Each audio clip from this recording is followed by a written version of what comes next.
So what are we covering this morning? Oh, my slides are frozen. Looking at Chief Medical Officer guidelines, thinking about general exercise, the benefits of it, and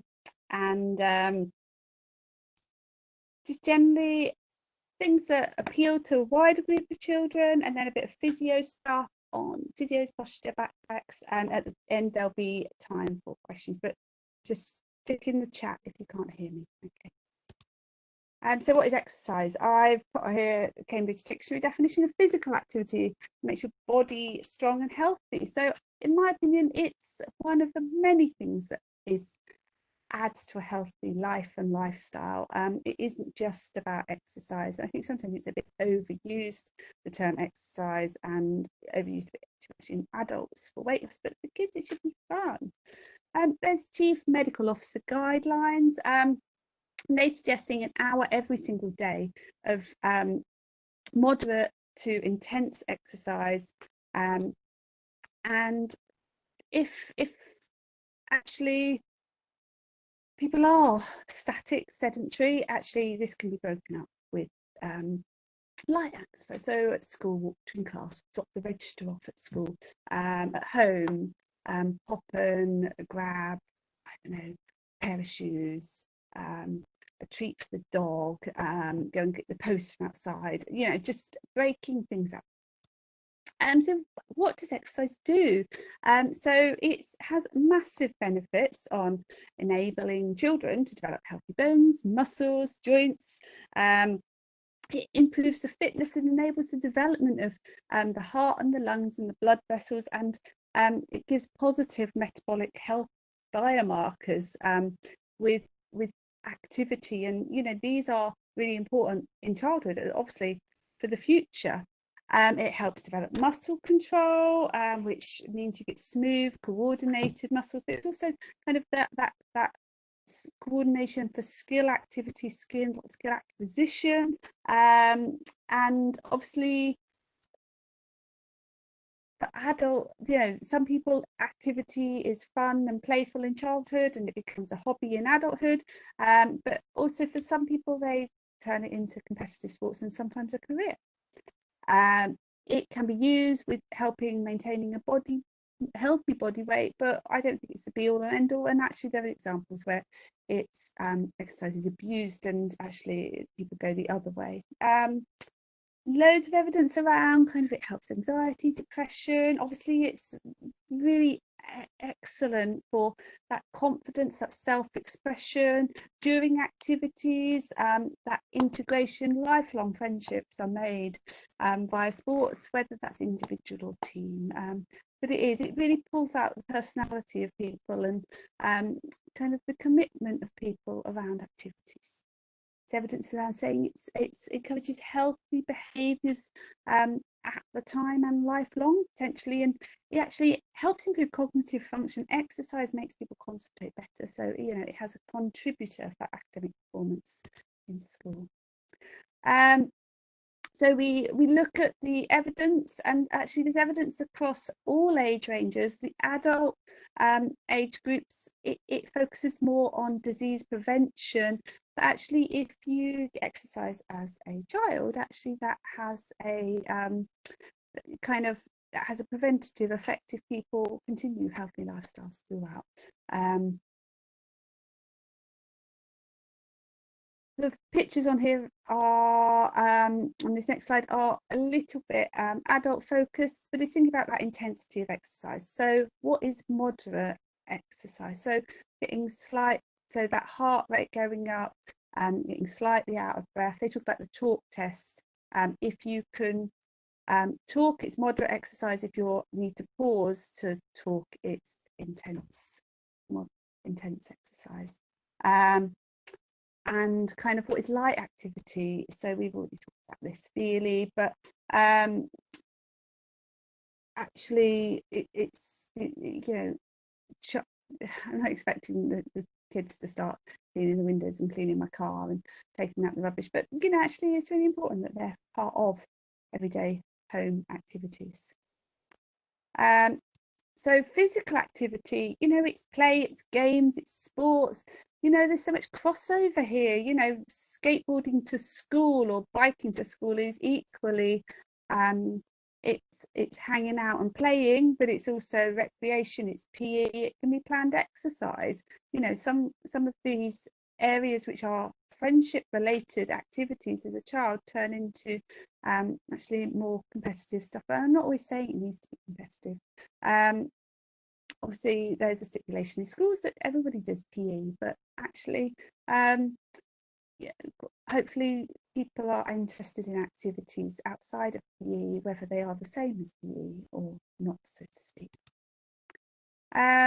We can think about physical activity being broken into active living, active recreation to sport. So, you know, I used to bike to school, not bike, I did actually bike to school. I also used to bike to work. I worked in London, but now I don't because it's too far and it's too hilly. But I have a dog. I'm not saying you need to buy a dog in order to have active recreation.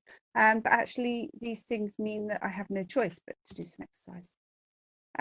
So anything counts for activity, and the key thing is that it's fun. Okay, so you know, cadets, brownies, cubs, they all do loads of activities, loads of games, you know, that ladder game and musical chairs. Kids parties are exercise, and play is exercise. You know, actually as kids get older they maybe become a bit more self-conscious and they maybe don't do as many of these things, but actually it's thinking there's more modern options of trendy sports out there. You know, the council are building skate parks, and it's thinking if there's activities on your doorstep, such as a basketball court next door or a sports hall next door or a skate park next door, actually maybe you are more likely just to pop outside and do activities. There's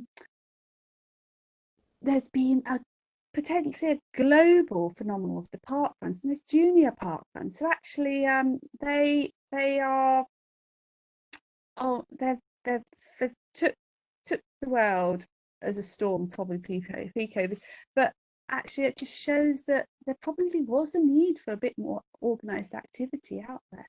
I think kids last 10-15 years way more it's kind of things around scooters, and so no, absolutely anything counts, but it's really and it's not just parents' responsibility, it's not just schools' responsibility, it's the council, local governments and central government's responsibility. And actually think about all the facilities that have been built because of lottery funding. And so it's like, actually if there isn't anything where you live, kind of the council have a duty to listen to local residents and consider that. And there's one, yeah, primary activities I think are more fun, but secondary become a little bit more formal, so to speak.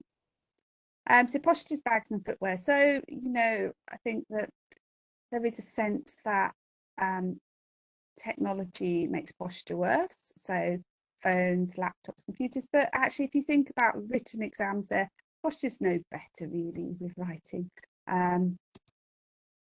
And thinking about the benefits of good posture. So I've put on YouTube address there, which actually is quite a nice kind of animation. I put some things on this slide around healthy working move, so postures and how to make postures for sustained positions as good as possible. The right school bag. So actually, you know, there isn't evidence to say that school bags cause back pain, but obviously in the vulnerable group of children who are at risk and have back pain, it's not going to help. Your posture shouldn't really change when you're wearing a backpack. It suggests it's too heavy. Think about lockers. Don't carry unnecessary items on the day. Minimize the length of time you wear a heavy bag. And actually, you should try and have symmetrical posture when you wear. This bag here is one with a kind of a strap that goes around, so is apparently suggested to be acceptable for posture. Footwear. So you know, having good footwear during growth is really important. You know, your feet should not be working to hold the shoes on, so slip-ons, flip-flops, etc. can be problematic, but potentially it's like anything. I'm not going to say don't wear those things, but if they were the only shoes you wore, maybe less favourable. During growth, our bones get longer, therefore our muscles get stretched and our muscles get weak. So actually weak shin and foot muscles can be quite a significant source of foot aches and pains during growth, and actually good footwear helps minimize those problems. The technology, so oh my god, I think parents just they're exasperated by the idea that all their kids do is tech, but there's so much good tech out there. The I think it's a little bit of an old trend now is the Wii Fits, but my god, those games where you're Chinese chopping and you're canoeing, and actually they're really energetic. The Fitbits, okay, yes, an expensive kind of gizmo, but actually they tell you to move. So if you've not moved for 50 minutes, my watch buzzes at me the same move. So maybe I'll pop to the kitchen and grab a drink. It's a really nice apps for activities. So the Saw Kit one is flexibility, agility, and strength. And I use that with loads of the kids that I treat for kind of general strengthening work. The Get Set Train Smart is brilliant because you pick a sport you like, and then there's 3 levels for that activity. That's really good. And tech means that actually it doesn't matter if it's raining, it doesn't matter if it's the dark evenings, actually that doesn't stop us. And actually, if we think about 2020, my neighbours were doing, the boy did his kickboxing at 5:30 last week, followed by his sister did her street dance class at 6 o'clock. So they were online, they were doing their activities, they didn't have to go anywhere. Yes, they miss the social element. It's not as fun as when they're there with their friends, but it means that things do exist. And I think it means that if you live somewhere in the middle of nowhere and you can't get there, or transport's a problem, you don't miss out, which actually is really good. Celebrities are out there doing exercise classes online, which is brilliant. The Change for Life stuff are really trying to put themselves out there for kind of giving family the resources and the support so that they can have active, healthy lives. And there's some fun resources. There's like the 10-minute shake-up games, and then indoor activities. Loads of stuff's out there, but what's activity at home? Hide and seek, making dens. You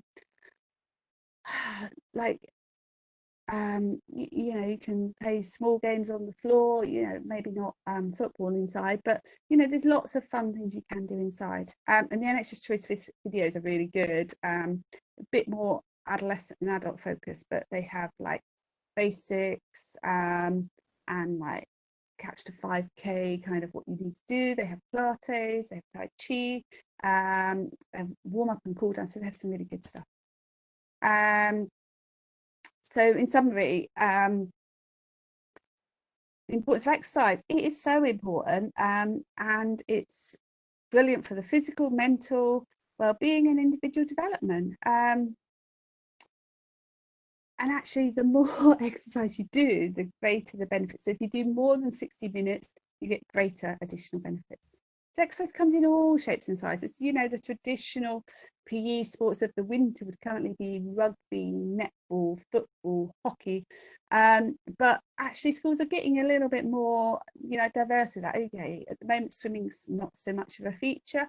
But, they are maybe doing more trendy stuff like rock climbing, and sometimes the schools will have good after school clubs. There'll be rowing, there'll be sailing. My village school had frisbee club last summer, which is really fun, and it doesn't feel like sports or PE. That's just fun. And the tech is there, and fun stuff sticks. The more fun sport is, actually the more chance that it will encourage lifelong healthy behaviors. Right, any questions?